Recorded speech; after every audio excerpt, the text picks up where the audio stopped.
বিগত কয়েকদিনে উত্তরবঙ্গে ভারী থেকে অতি ভারী বৃষ্টি হয়েছে। দার্জিলিং, কালিম্পং, জলপাইগুড়ি, আলিপুরদুয়ার ও কোচবিহার জেলায় বিগত কদিন ব্যাপক বৃষ্টি হচ্ছে, যার জেরে তিস্তা সহ অন্যান্য নদীতে জল বেড়েছে।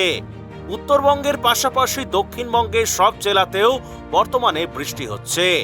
ঘূর্ণাবর্তের কারণে গোটা বাংলা জুড়ে এখনো বৃষ্টি চলবে বলে জানিয়েছে আলিপুর আবহাওয়া দপ্তর।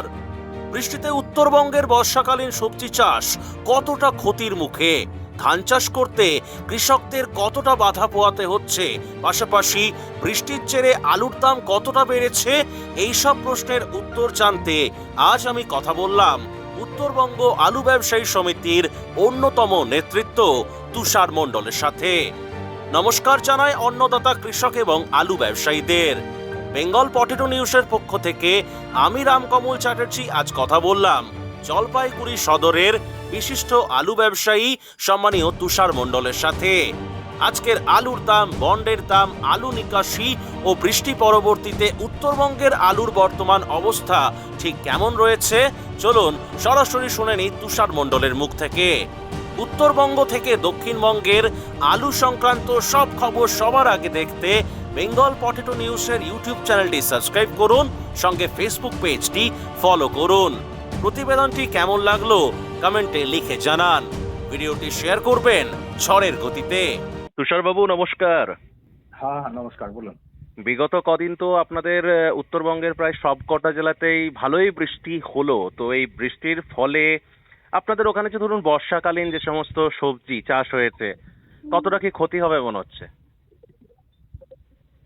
দেখুন, বর্ষা তো হচ্ছে, আমাদের যা তো হচ্ছে একদম ইস্যুতে মার্চ মাস থেকে কন্টিনিউ হচ্ছে কম বেশি। হুম। তো বর্ষাকালীন সবজি খুব বেশি ক্ষতি হবে এমন কোনো খবর আমার কাছে নেই আর কি। আচ্ছা, হুম। তো এই মুহূর্তে ধরুন বর্ষাকালীন সবজি বলতে আপনাদের ওখানে কি কি চাষ হয়েছে, মানে টোটাল উত্তরবঙ্গের কথা বলছি। উত্তরবঙ্গের খবরটা তো বলতে পারবো না। আমাদের এখানে হলদিবাড়িতে যে সবজিগুলো চাষ হয়, হুম ওই ধরেন বর্ষাকালে টমেটোটা থাকে, লঙ্কাটা থাকে, হুম পটল টটল এগুলো থাকে, হুম। এগুলো হচ্ছে মোটামুটি, খুব একটা ক্ষতি টতি হয়নি। না মানে মার্চ থেকে তো বৃষ্টি হচ্ছেই, কিন্তু বিগত কদিনে তো বোধহয় ভালোই বৃষ্টি হয়েছে নাকি? আসলে আসলে কি, এই এই আমাদের এই যে জলপাইগুড়ি আশেপাশে তো উত্তরবঙ্গে তো বৃষ্টিটা হয়, হ্যাঁ হ্যাঁ মোটামুটি ভালোই হয়, সব সময়ই হয়, হ্যাঁ হ্যাঁ প্রতি বছরই হয়। হ্যাঁ। এই যে সমস্ত জায়গাগুলোতে চাষ করা হয় এগুলো একটু হাইল্যান্ডের মধ্যে থাকে, ও একটু উঁচু জমি, চট করে ওটা ওঠে না আমাদের এই দিকটায়। ও, তো তাহলে মোটামুটি আর ধান চাষে কি লেট হচ্ছে মনে হচ্ছে, না ধান চাষ যেমন হয় সেরকমই হচ্ছে? মোটামুটি মোটামুটি ধান চাষ ঠিক সময়ই হয়ে গেল। হচ্ছে, বাহ। তো তাহলে হ্যাঁ, ধরুন এই বৃষ্টি বাদল সময় এখন তাহলে আজকে আলুর মার্কেট কি আছে, আজকে মঙ্গলবার? আমাদের এই জায়গায় তো ধরেন না, আপনার সাদা বন্ড বিক্রি হচ্ছে মোটামুটি 150-155 টাকা। মানে এটা বন্ড 150 155, সাদা জ্যোতি আলু ফ্রি বন্ড।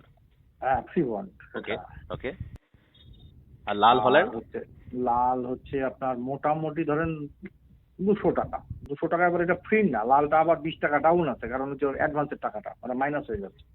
আচ্ছা, মানে 180 টাকা, মানে অ্যাডভান্সের টাকাটা 20 টাকা বাদ দিলে 80 টাকা, 180 টাকা ফ্রি বন্ডের দাম লাল হল্যান্ড আলুর। হ্যাঁ, আর রেডি গুলোর কি দাম আছে? গড় যে রেডি জ্যোতি এবং লাল হল্যান্ড কি দাম আছে? লাল হল্যান্ড মোটামুটি ধরেন না 720-30 টাকা বিক্রি হচ্ছে 720-30 টাকা কুইন্টাল। হ্যাঁ, কুইন্টাল। আর মোটামুটি জ্যোতিটা জ্যোতি ওই 650 টাকার আশেপাশে, 10 টাকা কম, 10 টাকা বেশি। 650 বা 660 টাকা নাকি? হ্যাঁ, এরকম আছে। মানে 325 থেকে 330 টাকা প্রতি প্যাকেট। প্রতি প্যাকেট। আচ্ছা, এখন যে গড় কোয়ালিটির জ্যোতি এবং লাল হল্যান্ড আলু আপনাদের জলপাইগুড়ি সদর থেকে মূলত কোথায় গিয়ে বিক্রি হচ্ছে? লালটা তো মেইনলি বিহারেই যাচ্ছে, হুম। অল্প কিছু নেপালেও যাচ্ছে। ওকে। আর সাদা জ্যোতিটা? আর সাদাটা তো ওই আসামের দিকেই যাচ্ছে। আচ্ছা, নেপাল অর্ডার কেমন আছে লাল হল্যান্ডের? মোটামুটি খুব ভালো না, আছে। আচ্ছা, অন্যান্য ধরুন আজ থেকে ধরুন প্রায় 10-15 দিন আগে মার্কেটের যা চাহিদা ছিল, দামের কথা বলছি না, আলুর চাহিদার কথা বলছি, তার তুলনায় আজকে কি বিগত 10 দিনে আলুর চাহিদা বা সেই তুলনায় ডিমান্ড কি বেড়েছে, মানে নিকাশি কি বেড়েছে না কমেছে না একই হ্যাঁ আছে? হ্যাঁ, একটু একটু ভালো হয়েছে। ভালো হয়েছে। নিকাশি ভালো হয়েছে, ডিমান্ড হয়েছে। আর এই যে ধরুন বৃষ্টি বাদল আবহাওয়াতে আমরা প্রতি বছরই দেখতে পাই যে বৃষ্টি হলেই মার্কেটে একটু টান টান ব্যাপারটা থাকে, বা দামটাও দেখেছি একটু ভালো হয়, একটু বাড়তে চাই। আজকে ট্রেন্ড কি, গতকাল বা আগের শনিবারের থেকে ট্রেন্ড কি আজকে? না, অত বাড়াবাড়ি ট্রেনটা নেই। সে ও। 5-10 টাকা দাম করে বেড়েছে, সেটা অন্য কথা। হ্যাঁ 5 টাকা 10 টাকা প্যাকেটে বেড়েছে, আসলে আলুটা তো প্রচুর আছে না। হ্যাঁ হ্যাঁ হ্যাঁ। ওই চেপে ধরতে চাইলেও চেপে ধরতে পারবে না তো, পারছে না তো। হুম। উত্তরবঙ্গে মোটামুটি ধরুন এবারের বিধানসভা ভোটে উত্তরবঙ্গের প্রায় ধরুন 3 4 5টা যে কটা জেলা আছে, প্রায় সবকটা বিধানসভা কেন্দ্রেই কিন্তু গেরুয়া শিবিরের জয় হয়েছে, মানে হ্যাঁ। পদ্ম ফুল ফুটেছে। তো এক এক দিক থেকে দেখতে পাচ্ছি গোটা বাংলা জুড়েই প্রায় শিল্পও হচ্ছে, বিভিন্ন রকমের শিল্পের ভিত্তি স্থাপন হচ্ছে, কোথাও কোথাও কারখানা উদ্বোধন হচ্ছে। আলুটা নিয়ে কি সরকারের একটু ভাবনা চিন্তা করা দরকার আছে বলে মনে হয়? প্রয়োজন তো। আলু তো এখন মোটামুটি একটা পশ্চিমবঙ্গের প্রধান অর্থকারী ফসল হয়ে গেছে। হুম তো সেইখানে একটু প্রযুক্তিগত ওই কি বলে ফুড প্রসেসিং, যে প্রসেস ফুড ফুড ব্যাপার যেগুলো থাকে, হুম এগুলো যদি আলুর উপরে কিছু চিন্তা ভাবনা করে হুম গভর্নমেন্ট, হুম হুম হুম। তাহলে তো ভালোই হয়। আর যেটা কালকেই আমি লালু মুখার্জির সাথে আলোচনা করছিলাম, যে যদি রাজ্যেতে এই ধরুন যে সমস্ত মানে পেপসিকো কোম্পানি যদি বা অন্যান্য কোম্পানি যারা লেস টেস ইত্যাদি তৈরি করে প্রসেসিং আলু থেকে, এই ধরনের কোম্পানি যদি বিনিয়োগ ঘটে, সেক্ষেত্রে তো ভালো কিছু হবে। বা এই দামটা নিয়ে তো মুখ্যমন্ত্রীর কাছে হয়তো আজ বা কাল এরকম একটা চিঠিও দেবে আলু ব্যবসায়ী সমিতি থেকে, কালকে লালু মুখার্জি সাহেব বললেন। এই দিকগুলো নিয়ে সরকারকে ভাবনা চিন্তা করার জন্য কি অনুরোধ রাখবেন? দেখেন, অ্যাকচুয়াল তো এবছর যে দাম, যে টাকাটা বন্ড বিক্রি করে চাষি পাচ্ছে, হুম এটা তো তার মানে চাষি সামনে তো চাষবাসই করতে পারবে না, এত দূর অবস্থার মধ্যে হুম পড়ে যাচ্ছে। হুম হুম আজকে ধরেন আমাদের উত্তরবঙ্গে আলু স্টোরিং করতে যে খরচ গেছে, বস্তার একটা অনেক বড় অনেক দাম হুম গেছে, হুম হুম হুম হুম হুম। তারপরে গাড়ি ভাড়া গেছে, এই দিয়ে আজকে যদি ধরেন 150 টাকা ফ্রি বন্ড যদি একটা চাষি পায় সাদা আলুটা, হুম হুম ও মেরে কেটে 70 টাকা প্যাকেটে পাবে। হুম, প্যাকেটে 50 কেজির।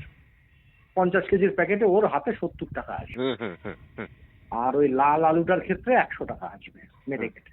হুম হুম হুম হুম। তাহলে এই চাষিগুলো চলবে কি করে? এখন যদি গভর্নমেন্ট কিছু ভাবে এই দাম টামের ব্যাপার নিয়ে, তো ভালো হয়।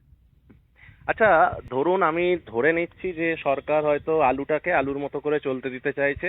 আমি জানি না হুম, ভবিষ্যতে কি হবে, যে হয়তো আলুটাকে আলুর মতো চলতে দিতে চাইছে, আলু নিজের দাম নিজে ঠিক করুক, বা ব্যবসায়ীদের হাতে হয়তো পুরো জিনিসটা ছেড়ে দিচ্ছে, যে আমরা হুম। বর্ডার মুক্ত করে দিয়েছি, যেখানে খুশি আলু যাক। তাহলে এটা কি একটা ইঙ্গিত যে আগামী দিনে যদি কখনো কোনো দিন কোনো বছরে আলুর দাম খুব ভালো হয়, 30 টাকা 40 টাকা কেজি কখনো দাম হয়, সেক্ষেত্রেও তাহলে বর্ডার বন্ধ হবে না বা আলুতে সরকার হস্তক্ষেপ করবে না? মানে এটা কি সরকার একটা ইঙ্গিত দিতে চাইছে?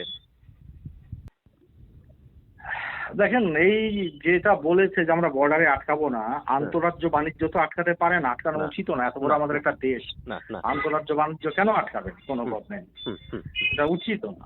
হুম আর কোন সময় আজকে গতবারও দেখেন আলুতে প্রচন্ড ক্ষতি হয়েছে, হুম, এবারে আলু তো সর্বনাশই হয়ে গেল। হুম হুম এখন যদি কোনো বছর চাষির ঘরে একটা মোটা অঙ্কের টাকা না আসে, হুম হুম চাষি তো আলু চাষ তো দূরের কথা, ও তো বেঁচে থাকা মুশকিল হয়ে যাবে ওর। হুম হুম হুম তো সেই সময় গভর্নমেন্টের উচিত হবে আমার মনে হয় যে না, আলুটা দামের মতন দাম চলবে, যেমন মার্কেট ডিমান্ড সেভাবে চলবে। হুম গভর্নমেন্টেরও কিছু ব্যাপার থাকে, আজকে 8-10 কোটি লোকের অভিভাবক উনি, হুম হুম বা ওই গভর্নমেন্ট, হুম এরা যদি সরকারি ভর্তুকি দিয়ে কোনো কিছু সাহায্য করতে পারে, যেমন ওই বিগত গভর্নমেন্ট সুফল বাংলা টাংলা করেছিল সরকারি ভর্তুকিতে, হুম হুম চাষিকে বাধ্য করা যাবে না যে তুমি সস্তায় আলু খাওয়াও। হুম হুম হুম ব্যবসায়ীকেও বাধ্য করা যাবে না যে না, চাষির কাছ থেকে বেশি দামে কিনে তুমি সস্তায় স্টলে দাও। হুম হুম গভর্নমেন্টের অনেক রকম এই ই থাকে, হুম হুম হুম তার মানে কি বলবো, এটাকে ভর্তুকি দেওয়ার ব্যাপার ট্যাপার থাকে, সেখানে ভর্তুকি দিয়ে গভর্নমেন্টকে যদি সাধারণ মানুষকে খাওয়ায়, ভালো কথা। একটা জিনিস তো পরিষ্কার, হুম আলু না কিনতে পেরে আজ পর্যন্ত কেউ আত্মহত্যা করেনি। হুম হুম আলু বিক্রি করতে না পারে বহু মানুষ আত্মহত্যা করেছে, তাই না? তাহলে আলু বিক্রি করার ব্যাপারটাকেই সবার প্রাধান্য দেওয়া উচিত। ধরুন আলু না খেলে তো মানুষ মরবে না, কিন্তু আলুটা যদি কোনো চাষি বিক্রি করতে না পারে তো সর্বনাশ হয়ে যাবে, সব অংশে সর্বনাশ হয়ে যাবে, ধনে মানুষ চলে যাবে ও। আচ্ছা, আমি ধরুন মোটামুটি প্রায় 5 বছর হতে চললো এই আলুর মানে খবরাখবর পৌঁছে দিই সাধারণ মানুষের কাছে, বা বিভিন্ন এক জায়গার খবর তুলে এনে গোটা বাংলা বা একটা সোশ্যাল মিডিয়াতে পৌঁছে দেওয়ার কাজটা মূলত আমি করে থাকি। তো আমার মেন উদ্দেশ্যই হচ্ছে ধরুন যে যাতে প্রত্যেকের ভালো হয়, কারণ চাষির ভালো হলে ব্যবসায়ীর ভালো, ব্যবসায়ীর ভালো হলে স্টোর মালিকের ভালো, সার্বিক ভালো। আপনার কি মনে হয় এই যে আমরা দেখতে পাই যে যে বছর ধরুন আলুর উৎপাদনটা বেড়ে যায় সে বছর চাষিরা দাম পায় না, আবার ধরুন যখন উৎপাদনটা কম হয় মানে ফলনটা যখন কম হয় সে বছর দামটা ভালো পায়। আলুর ক্ষেত্রে কি কি নীতি অবলম্বন করা উচিত বলে মনে হয়, যাতে কোনো বছরে যদি লসও হয় সেক্ষেত্রে চাষির লসটা বুঝতে পারবে না, এরকম কি কিছু নীতি প্রণয়ন করা উচিত সরকারের তরফে বলে মনে হয়? হ্যাঁ, চাষির প্রত্যেকটা দ্রব্যেরই সরকারি একটা সহায়ক মূল্য ঘোষণা করা উচিত। হুম হ্যাঁ, যে চাষি বিপদে পড়লে যেন গভর্নমেন্ট সেই সহায়ক মূল্যটা চাষিকে দিতে পারে। চাষি হুম হুম যদি দাম বেশি থাকে, একটা রিজনেবল দাম চাষি পায়, নিশ্চয়ই গভর্নমেন্টের কাছে তার সাহায্য চাইবে না, সহায়ক মূল্য চাইবে না। হুম, না যখন কোনোবার যদি বিপদে পড়ে যে কোনো ফসলের ক্ষেত্রেই, হুম সেটা গভর্নমেন্টের পাশে দাঁড়ানো উচিত চাষির। হুম। এটা আমার মনে হয় অবশ্যই দাঁড়ানো উচিত। জলপাইগুড়ি সদরের যে কটা ধরুন আপনাদের স্টোর রয়েছে সদর ইউনিটে, আপনাদের ওখানে তো আবার ইউনিটও অনেকগুলো আছে না? মানে গঙ্গা কৃষি, বাহাদুর, এরকম অনেকগুলো বলেন। হ্যাঁ, তো অনেকগুলো unit হ্যাঁ, আছে। টোটাল জলপাইগুড়ি সদরে মোটামুটি হিমঘর কতগুলো রয়েছে? জলপাইগুড়ি সদরে হিমঘর আছে আমাদের জায়গায় 8টা, 3টা, 4টা, 5টা, 6টা, 8টা। আটটাতে এবারে লোড হয়েছে তো? হুম। মোটামুটি নিকাশি কিরকম কি হচ্ছে? নিকাশিটা খুব খারাপ। নিকাশিটা তো 15 দিন আগে তো খুবই বাজে অবস্থা ছিল। হ্যাঁ, 15 দিন যাবত মোটামুটি আলুটা বের হচ্ছে। ভালো একটু তুলনামূলক চাহিদা আছে মার্কেটে। আর মোটামুটি চাহিদা আছে। আর নেপাল ডিমান্ড, নেপালে ধরুন যে আপনি কিছুক্ষণ আগেই বললেন যে লাল আলুটার ব্যাপারটা বললেন, নেপালেতে লাল আলুর চাহিদা গতবারের তুলনায় এবারে কি ভালো? হ্যাঁ, গতবারের চেয়ে আমাদের তো নেপাল তো 2 বছর আমাদের কাছে আলু নেয়নি, কেন বাংলাদেশে আলু সস্তা ছিল। হুম হুম হ্যাঁ, এবার বাংলাদেশের তুলনামূলক আমাদের চেয়ে একটু দামটা বেশি, হুম তো ওর জন্য ওদের পড়তা হচ্ছে না, আমাদের আলুটাই নেবে, হয়তো বাঙ্গাল থেকেই নেক আর ইউপি থেকেই নেবে। মানে ভারতের উত্তরবঙ্গের থেকে নেপাল দেশে মোটামুটি পার ডে অ্যাপ্রক্স কিরকম আলু যাচ্ছে যদি অ্যাভারেজ বলা আমাদের যায়? আমাদের না না আমাদের জলপাইগুড়ি থেকে তো খুব বেশি যাচ্ছে না, আচ্ছা। সামান্যই যাচ্ছে, খুব বেশি যাচ্ছে না। ও মানে ওরা কি একধারে মানে ইউপি থেকেও নিচ্ছে আবার আপনাদের উত্তরবঙ্গ থেকেও নিচ্ছে? হ্যাঁ, আর দামের জায়গাটা যদি বলা হয়, দামের জায়গাটা কোথায় কম বা বেশি, উত্তরবঙ্গে না ইউপিতে? না, ইউপিতে তো ওদের আলুর গ্রেডিং তো ভালো, বিশেষ করে লাল আলুর গ্রেডিং তো ওদের খুবই ভালো, ও রং, লাইট, সাইজ সবই ভালো। ও আমাদের চেয়ে ওদের বাজার 1-8 টাকা উঁচুই থাকে। হ্যাঁ, ওরা যেমন 1 টাকা উঁচুতে নিলে ওরা 2 টাকা উঁচুতে বিক্রি করে। ও আর আমাদের চেয়ে বেশি আছে। লাল যেমন ইউপিতে আজকেও বোধহয় লাল 900 টাকার নিচে নেই। আচ্ছা, সেখানে তো আপনাদের কত বললেন যেন, 700 কত বললেন বেশ? আর 720-30 টাকা। 720-30 টাকা কুইন্টাল। হ্যাঁ, সেটা ইউপিতে প্রায় 900 টাকা কুইন্টাল। প্রায় 900 টাকা। আচ্ছা, তো আমাদের যা ধরুন মার্কেটের পরিস্থিতি, তাতে কৃষক এবং ব্যবসায়ীদেরকে কি বলবেন যাদের হাতে আলু রয়েছে? দেখেন, আমার তো মনে হচ্ছে যে আলু ধীরে ধীরে কৃষকের কিছু বিক্রি করা উচিত। হুম হ্যাঁ, কারণ হচ্ছে আলুটা আমাদের তো যে হারে স্টক, সেই অনুযায়ী কিন্তু নিকাশিটাই হলো না। হুম হুম হুম আলুর নিকাশি খুব খারাপ। হুম। তো কি মনে হচ্ছে যে কৃষক নিকাশিটা কি বেড়েছে এই বিগত কদিনে? মানে কৃষকরা বিক্রি করছে আলু আস্তে আস্তে আপনাদের ওখানে হ্যাঁ কথা হ্যাঁ, বলছি? আস্তে আস্তে বিক্রি করছে। মানে 15 দিন আগে পর্যন্ত যে মার্কেটটা বলছিলেন যে মানে কম কম হচ্ছে নিকাশিটা, সেইটা একটু ভালো হয়েছে। একটু ভালো হয়েছে। বেশ, তো থ্যাংক ইউ স্যার, আমাদের বেঙ্গল পটেটো নিউজের পক্ষ থেকে জানাই আপনাকে অসংখ্য ধন্যবাদ সাক্ষাৎকারটা দেওয়ার জন্য। ঠিক।